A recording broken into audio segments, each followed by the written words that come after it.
Aquí comienza Red Más Noticias. Buenas noches y bienvenidos. En entrevista exclusiva con nuestro director Juan Lozano, el fiscal general de la Nación, Néstor Humberto Martínez, reveló que en menos de un mes concluirán las investigaciones por el escándalo de Odebrecht. Asimismo, reveló que tiene en su poder 12 millones de datos sobre los testaferros de las FARC. El fiscal Martínez aseguró que es inminente que se conozca a plenitud la verdad sobre el escándalo de Odebrecht. ¿En qué va el conjunto de Odebrecht? ¿Cómo se cierra el año y qué viene en el próximo? Nosotros aspiramos a que esta investigación esté concluida en el año 2017, comienzos del 2018, porque realmente la hemos abordado tanto. 2018. No, a más tardar a comienzos del 2018, toda la investigación tiene que estar cerrada. Asimismo reveló por qué no le cuadran las cuentas del inventario de bienes que entregaron las FARC. Las FARC presentaron un listado, usted dijo ese listado es incompleto y presentó evidencias sobre otros bienes. ¿En qué van los bienes de las FARC?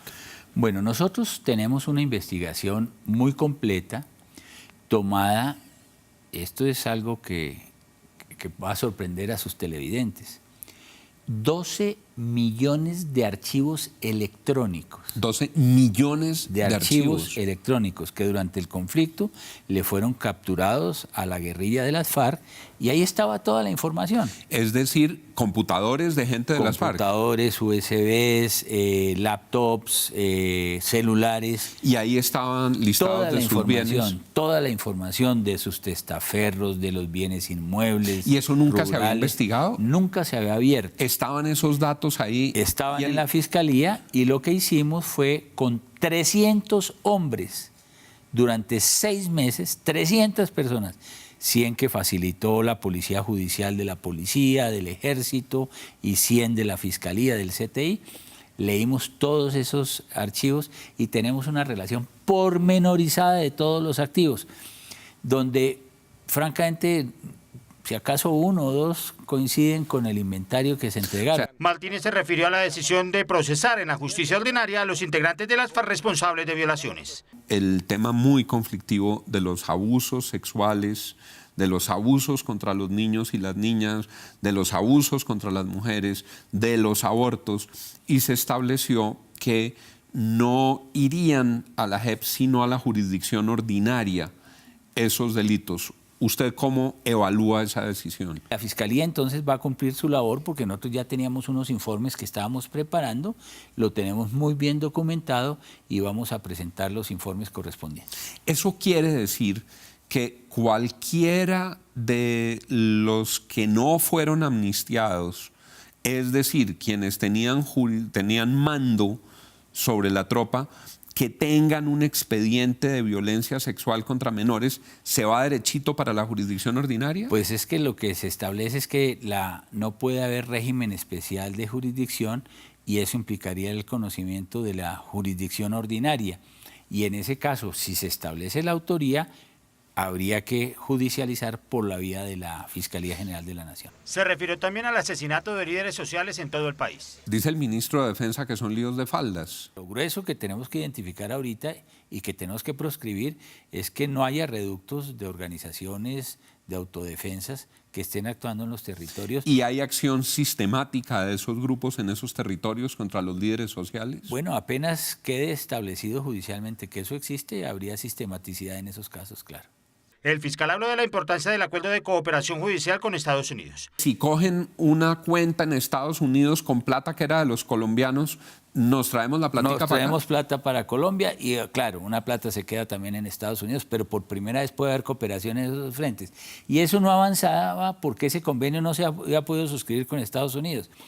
Mire, la cooperación es de tal grado que sin ser infiel a la discreción con que se manejan estas conversaciones, el Departamento de Justicia y los fiscales de los Estados Unidos dicen que de lejos Colombia es el mayor aliado en materia judicial en este momento en el mundo con Estados Unidos en la lucha contra el crimen organizado y contra la corrupción. La entrevista completa este jueves a las 10 de la noche por Red Más.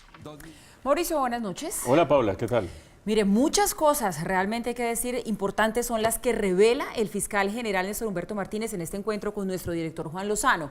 Por un lado, hay que decir que serísimas las declaraciones que da el fiscal en lo que tiene que ver con los bienes de las FARC. Importantísimo lo que dice acerca del tema Odebrecht y de los plazos que da para cerrar este caso, porque él habla de final de año, que es ya prácticamente, o comienzos del próximo año, que también es ya prácticamente, y sabe que uno siente que la opinión pública como que lo que percibe es que eso no está avanzando al ritmo que se debería, que por ejemplo hay personajes que han estado como involucrados en la investigación y no pasa nada, como lo que sucede con el señor Roberto Prieto, y si el fiscal habla de que ya tiene tiempos para cerrarlo, significa que aquí sí se van a conocer resultados seguramente en todos los frentes. Y por último, Mauricio, bastante preocupante los argumentos con los cuales el fiscal pues refuta lo que ha dicho el ministro de Defensa en torno al asesinato de los líderes sociales. Así es, Paula. Empecemos por el tema de Odebrecht, saliendo del rapidito. ¿Por qué vamos a salir rapidito? Pues porque hay que esperar a ver en qué terminan las investigaciones. Una muy buena noticia, lo que dice Paula, que prontamente vayan a salir estas investigaciones. El fiscal dice comenzando el año entrante. Entre otras cosas, no solo porque todos los colombianos queremos saber qué pasó con Odebrecht, sino porque ustedes recuerdan que el fiscal tiene una nube oscura, un manto de duda acerca de su idoneidad para investigar este caso por haber sido asesor de empresas relacionadas con el escándalo de Odebrecht y que además de eso han llevado a que algunas personas cuestionen su idoneidad para esto. Por lo tanto, ahí se la juega toda, llamémoslo así, y el país está a la espera de ver qué resulta allí. Nos quedan dos temas claves de la entrevista del día de hoy. El primero lo señalaba Paula, los bienes de las FARC. Recuerden ustedes que hace unos 5 meses ya más o menos las FARC se les venció el plazo para decir cuántos bienes tenían y dijeron nosotros tenemos más o menos 900.000 millones de pesos en bienes, de toda clase de bienes. Ustedes se acuerdan el anecdotario que había hasta exprimidores de naranjas, pues. Pero digamos que lo importante es la cifra por el momento y no la anécdota pequeña del exprimidor de naranjas. 900.000 millones de pesos, ¿comparados con qué? Con unas cifras que la Fiscalía ha estimado por lo menos en 2 billones de pesos, es decir, más del doble de lo que declaró las FARC. Cosa que a su vez se compara con lo que ha dicho la revista The Economist, que da una cifra que para muchos es absolutamente absurda, de 10.000 millones de dólares. Esos 10.000 millones de dólares son 30 billones de pesos. 30 billones de pesos The Economist, 2 billones de pesos la Fiscalía, menos de 1 billón las FARC. Y en esa danza de cifras no solamente estamos diciendo nos esconden, no nos esconden plata, nos esconden bienes, sino que hay una cosa clave. Si las FARC mintieron en el momento de decir cuáles eran sus bienes y a cuánto ascendía su riqueza, están de entrada mintiéndole a la Jurisdicción Especial para la Paz. Y ustedes recordarán que los beneficios de la Jurisdicción Especial para la Paz arrancan por decir la verdad. Después de ello reparar y después de ello garantizar y comprometerse a no repetir. Pero si arrancan por no decir la verdad y se les demuestra que no están diciendo la verdad, se va a ver en serios problemas la Jurisdicción Especial para la Paz para terminar decidiendo qué hace con las FARC. Por lo tanto, estas cifras que da el fiscal el día de hoy abren nuevamente ese interrogante y ese camino. Y finalmente, Paula, la referencia que hizo el fiscal a los asesinatos de líderes sociales. Acuérdense ustedes que nosotros estamos hablando, según cifras de la Defensoría, de 120 personas asesinadas el año pasado y de casi 100 este año. Personas que son líderes sociales especialmente en las zonas que han ido dejando las FARC, es decir, en esas zonas que en este noticiero hemos ido señalando como carentes de orden, carentes de ley, carentes de seguridad, donde hay unas pugnas internas de distintos grupos criminales para hacerse a las rutas del narcotráfico. Y hay unas comunidades tratando de defenderse como pueden ante la ausencia del Estado, lideradas por unos verdaderos héroes tratando de salir adelante y tenga al que se levante, se lo están bajando. Y si ustedes creen que estoy exagerando, agarren las cifras, casi 100 este año y 120 el año pasado. Lo interesante de lo que dijo el fiscal es que se contrapone a lo que ha dicho el ministro de Defensa. El ministro de Defensa ha dicho, aquí no hay un movimiento sistemático. El fiscal dice, aquí sí parece haber un movimiento sistemático y además parece haber una mano paramilitar. ¿Qué significa, para terminar, dos cosas? Una, que el proceso de paz, tan efectivo en ciertas cosas, deja unos vacíos en que se empieza a revertir a sí mismo. Es decir, la violencia muta y empieza a acabar con la gente de otra manera. Y dos, que si el Estado colombiano sigue negando hay que ver la evidencia, las investigaciones y demás. El carácter sistemático de estos crímenes, el día de mañana la Corte Penal Internacional puede terminar identificando un crimen de lesa humanidad y diciendo lo ignoró el Estado colombiano. Amanecerá y veremos, ojalá esta cosa no prospere, ojalá prontamente el Estado controle estas zonas, pero por ahora hay contradicción entre el fiscal y el ministro de la Defensa. Y no en vano, Mauricio, entonces ya la opinión pública le está pidiendo al ministro de Defensa que muestre entonces las pruebas para decir lo que dijo, que fue bastante ligero, desafortunado y que ha levantado con toda la razón del caso muchísima ampolla en el país. Pasamos a otras noticias. Al menos 6 muertos y 77 heridos dejó el descarrilamiento de un tren en el estado de Washington. Se trata de un nuevo servicio de alta velocidad que se había inaugurado justamente este lunes. El tren de la compañía Amtrak, tras descarrilar, se quedó colgado sobre la Interestatal I-5. En el estado de Washington, el recién inaugurado servicio cubría la ruta entre Seattle y Portland. Varios de nuestros investigadores en la costa oeste llegarán esta tarde y el resto del equipo llega al lugar más tarde en la noche.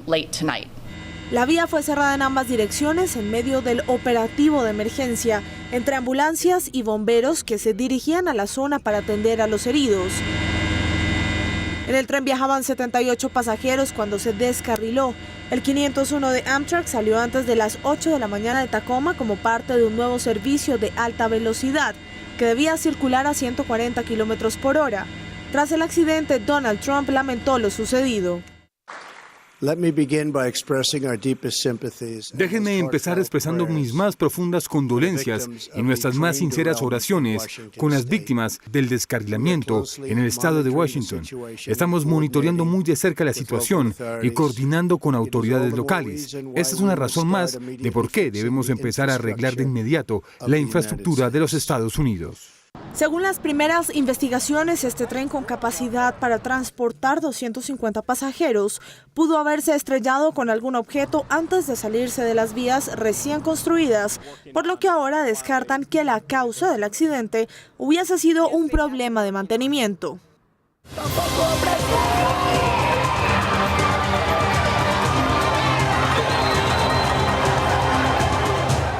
En Venezuela, un prolongado apagón de luz afectó a Caracas y a varias zonas de la región centro de este país.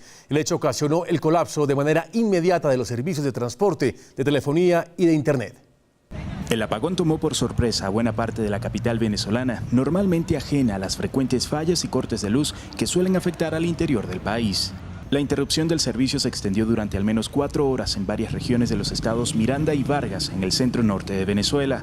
Poder movilizarse en metro y ferrocarril resultó imposible para los citadinos. Tuve que venir caminando de allá y después agarrar una camioneta que estaba muy full. No hubo metro, retraso por todos lados y la acaban de poner hace como 1 hora y todavía hay retraso en el metro y en el tren debe estar caótico. Muchos aseguran haber vivido horas inquietantes al no saber qué ocurría por el igual colapso de la telefonía móvil y el Internet. Pésimas, de Internet, no había líneas, imposible la comunicación. Y nada, nos quedamos sin luz, sin señal, sin wifi, sin nada, estábamos incomunicados completamente.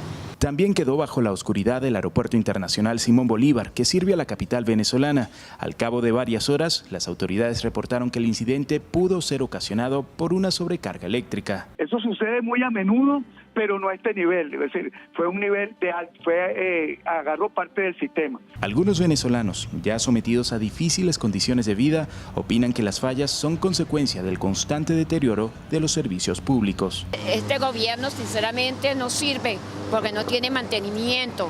Este gobierno no sirve, no se ocupa. Los cortes de luz son rutinarios en Venezuela. El gobierno suele responsabilizar a supuestos factores políticos de planificar el sabotaje de la red eléctrica para perjudicar la imagen de la revolución. Quienes viven fuera de Caracas dicen estar acostumbrados a este tipo de apagones que por lo general causa daños a los aparatos eléctricos del hogar. Sobre el incidente de esta tarde, el gobierno venezolano no emitió acusaciones y aseguró haber restablecido el servicio eléctrico en un 100%. En Caracas, Venezuela, Jorge Luis Pérez Valeri, Red Más Noticias. Violentos enfrentamientos se presentaron este lunes en Buenos Aires durante el debate en el Congreso para aprobar una reforma pensional impulsada por el gobierno. Más de 4 horas duraron los choques que dejaron decenas de detenidos. En una batalla campal se convirtieron las calles de Buenos Aires este lunes cuando el Congreso de Argentina comenzó a debatir una reforma del sistema jubilatorio impulsada por el gobierno para reducir el déficit fiscal en medio de violentos choques entre la policía y miles de manifestantes que critican el proyecto. Personas encapuchadas lanzaron piedras a la policía que intentaba dispersar con carrotanques y balas de goma la protesta en el caos que se formó en la plaza situada frente al Congreso, envuelta en humo, llamas corridas y ruidos de disparos. A partir del mediodía del día de hoy comienza un cese de actividades con un paro total de actividades a partir de las 0 horas del día de hoy hasta mañana al mediodía. Opositores y sindicalistas aseguraron que la reforma, al modificar la fórmula para calcular las pensiones, reduciría los aumentos previstos para los trabajadores jubilados. Después del fracaso de la sesión del jueves, el gobierno liberal de Mauricio Macri ofreció dar un bono a muchos pensionados para mitigar el menor poder adquisitivo que implicaría la nueva fórmula, en medio de la alta inflación que golpea los ingresos de los argentinos.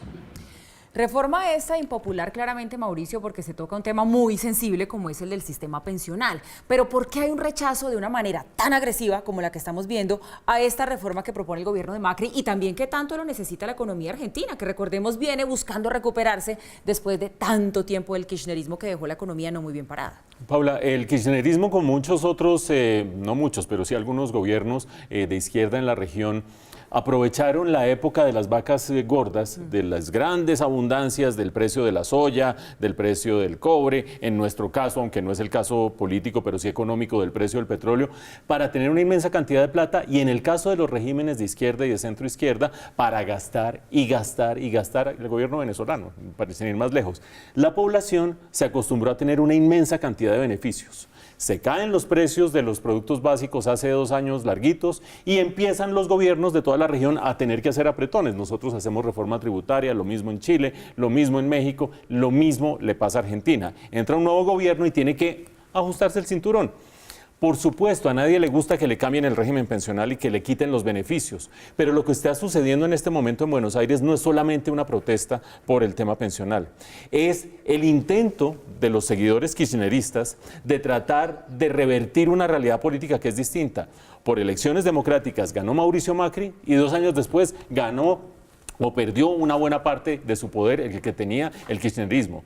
Cristina Fernández, expresidenta de Argentina, está en este momento procesada por traición a la patria. Ustedes se acuerdan que aquí hicimos todo el análisis de ese episodio con Irán y además imputada por corrupción, imputada por un caso, procesada por otro. Hay de por medio un fiscal asesinado el día antes de que fuera al Congreso a acusar a Cristina Fernández de Kirchner. Es decir, esto es la magnificación de una confrontación que ustedes lo ven en la calle y dicen cualquiera tiene derecho a protestar, pero esa protesta lo que está tratando de hacer es evitar que un Congreso que legítimamente elegido termine tomando decisiones que son necesarias, que es apretarse el cinturón. Y en el fondo, una pelea del kirchnerismo, Paula, por acorralar a Mauricio Macri y acorralar a la justicia para evitar que su gran reina y su gran princesa termine, en este caso, imputada y procesada por la justicia. Esos 2 casos que están avanzando contra Cristina Fernández la pueden terminar llevando detrás de las rejas. Hace 2 semanas estábamos hablando de eso, de la posibilidad de que le quitaran el fuero y se la llevaran preventivamente. Ojalá aguante Argentina. Y finalmente, Paula, buena noticia que Sebastián Piñera haya ganado en Chile las elecciones. No porque a uno le guste la izquierda, la derecha, sino porque muestra un país civilizado en el que se pueden alternar. Primero Bachelet, después Piñera, después Bachelet, después Piñera, izquierda, derecha, sin matarse y sin hacer este tipo de cosas que están haciendo en Argentina. Tiene usted toda la razón, se mueve bastante la política por estos días en la región. Se dio a conocer la decisión del Tribunal de Cundinamarca que ordena darle vía libre a las 16 curules de paz. El ministro del Interior, Guillermo Rivera, se pronunció acerca de las 16 circunscripciones, concluyendo que es la tercera decisión judicial que les da la razón. Yo tengo el mayor respeto y el mayor afecto por el señor presidente del Congreso, pero creo que ya no puede rehuir los fallos judiciales. Este es un fallo del Tribunal de Cundinamarca en virtud de una acción de cumplimiento y lo que le está ordenando es cumplir. Por el otro lado, el presidente del Senado, Efraín Cepeda, manifestó que se mantiene en su posición y que no descartará hacer impugnación en los siguientes 3 días. El juez nos dice que tenemos 3 días y pues dentro de esos 3 días le vamos a responder. Por lo pronto, y si existe la impugnación, sería ante el Consejo de Estado en la sección 5ª. Los trabajadores de los 9 sindicatos de la Náutica Civil y controladores aéreos anunciaron un plan Tortuga por falta de pagos en sus primas y bonificaciones. Esto afectaría la operación en los aeropuertos del país, generando un panorama crítico para la temporada navideña.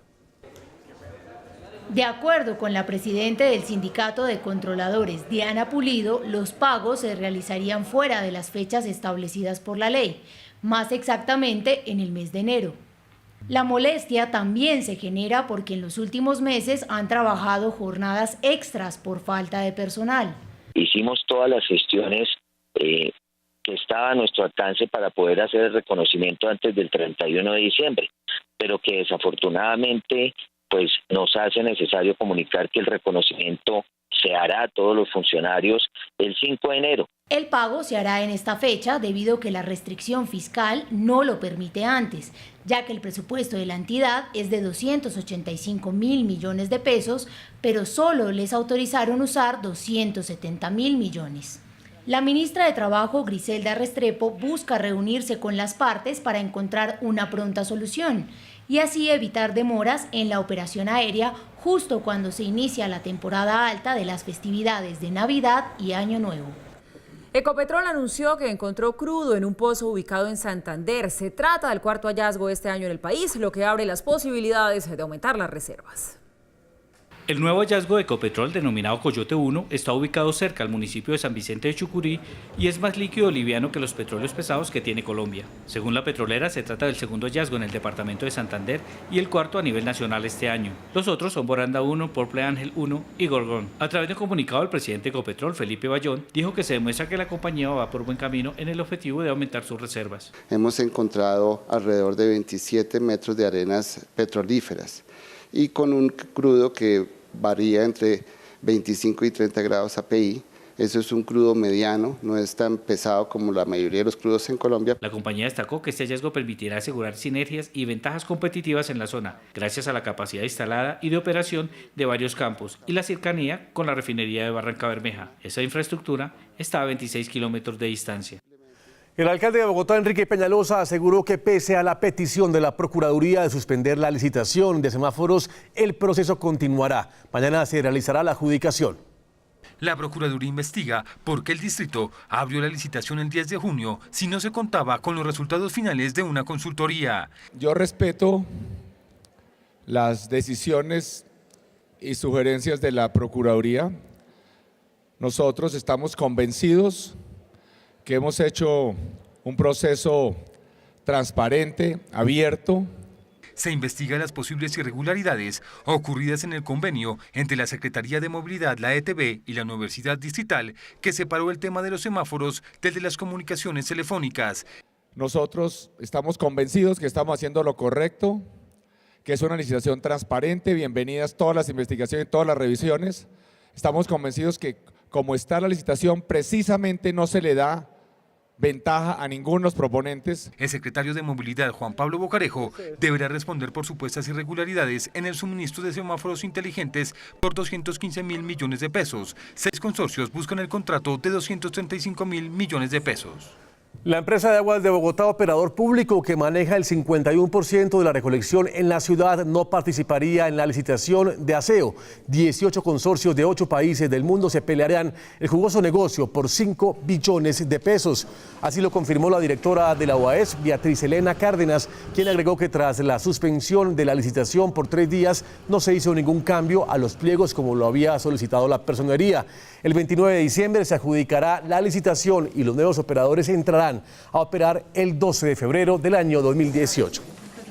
Donde le estamos garantizando a los recicladores de oficio el material aprovechable y le prohibimos al concesionario que se haga adjudicatario de cada una de las ACES recoger este material aprovechable porque es exclusivamente para los recicladores de oficio. Según el IDEAM, habrá fenómeno de la Niña en el primer trimestre del próximo año. Será una temporada de lluvias corta que afectará principalmente a los departamentos de Chocó, Cauca y Valle al occidente del país. Durante este fenómeno, las temperaturas bajan y aumentan las lluvias, lo que puede provocar inundaciones y deslizamientos. Estamos de regreso en YouTube. Pilotos difundieron un video de su encuentro con lo que aparentemente es un ovni. El reportaje del New York Times le da la vuelta al mundo. Este impactante video se ha vuelto viral. Muestra el encuentro de dos pilotos cazabombarderos de los Estados Unidos con lo que parece ser un aparato volador nunca antes visto. El revuelo se generó luego de que The New York Times publicara una entrevista en la que los tripulantes del F-18 Hornet de la Armada norteamericana revelaran el extraño suceso ocurrido en el 2004.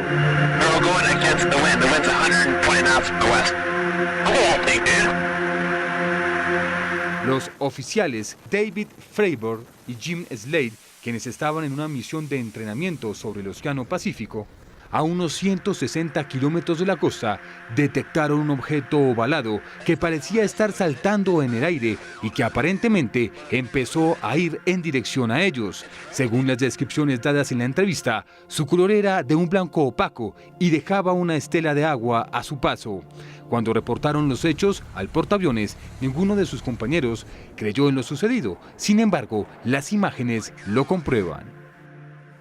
Bueno, la verdad es que uno ante estos temas no sabe qué decir, Mauricio, compañeros, porque aquí hay cosas tan serias como poco serias que se viven publicando y contando acerca de los ovnis, pero ya que lo replique una publicación como el New York Times, sí lo pone a pensar a uno en si será que estamos cerca de saber la verdad de los ovnis, Mauricio. Paula, pero además estos videos y compañeros extraterrestres, estos videos coinciden con la revelación de que el Pentágono, que no es cualquier institución, o sea, no es la NASA, que son unos científicos chifladitos, que no sé qué, yo por supuesto no creo que sean chiflados, pero la gente los ve como los más chiflados del mundo. El Pentágono, alguien más aterrizado que la unidad que está encargada de la defensa de Estados Unidos, le dedicó entre 2007 y 2012 $22 millones al año ¿a qué? A estudiar y monitorear la llegada de ovnis a la Tierra.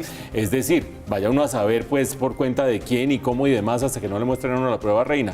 Pero yo sí les tengo la prueba reina de que existe vida inteligente en el resto del universo. A ver, ¿cuál es? Que no se han aparecido por acá. Pero ¿sabe que sí? Ahí sí yo lo desmiento, señor Reina, ¿por qué? porque yo sí he visto ovnis. ¿Usted ha visto ovnis? Sí, claro. Cuente, ¿cuándo? ¿En qué estado? Pero no, en un estado natural, recién levantadito, tranquilo. ¿Cómo fue la cosa? Es que mire, Cuenta es la que historia. para ver los ovnis y para creer en los ovnis hay que verlos, de verdad. Sí, claro. Si usted no ve, no lo cree. Entonces va a decir, cuente a ver primero que cómo ¿en fue. qué estaba? ¿Usted cómo estaba? No sé qué. Cuente cómo fue. Yo lo vi, al lado de la casa de mis tías. Llamé a mi hijo y los dos lo vimos. Pasó por ahí y se fue.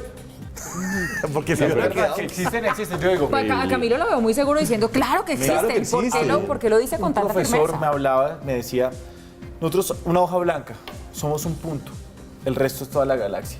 ¿Qué creen? ¿Que somos la única parte en la cual hay Claramente. vida? Sí, Es imposible por favor. que no. El resto también, y no se sabe qué más hay allá. Obviamente existe y es claro desde hace mucho. Y el reportaje o el informe que nos envía Juan Pablo sobre los ovnis es verdad, si hay millones. Claro. Ustedes pónganse a ver el cielo de día. Hagan el ejercicio esos días de la voy a mañana. hacer. A ver qué. Como está despejado. Y pónganse a ver el cielo juiciosos y verá que Algo pasa por algo ahí. pasa por ahí. No ¿Serio? podemos estar solos. Bueno. Y al cierre recordamos la campaña Tu aporte dona vida a los niños de la Fundación Cardio Infantil. Los usuarios postpago Claro podrán donar vida enviando la palabra sí al código 87889. Por cada mensaje de texto donarán 5.000 pesos hasta un monto total de 100.000. El objetivo es contribuir a la construcción de una nueva unidad de cuidados intensivos y atención pediátrica en la Fundación Cardio Infantil. Hasta aquí esta emisión. No olviden mañana en nuestro canal desde las 6 de la mañana toda la información y las noticias con Darío Arismendi y su equipo en la alianza de Caracol Radio y Red Más Noticias. Lo mejor de la radio y lo mejor de la televisión. Hasta aquí esta emisión de Red Más Noticias. Mañana nos vemos. Que descansen. Chao. Y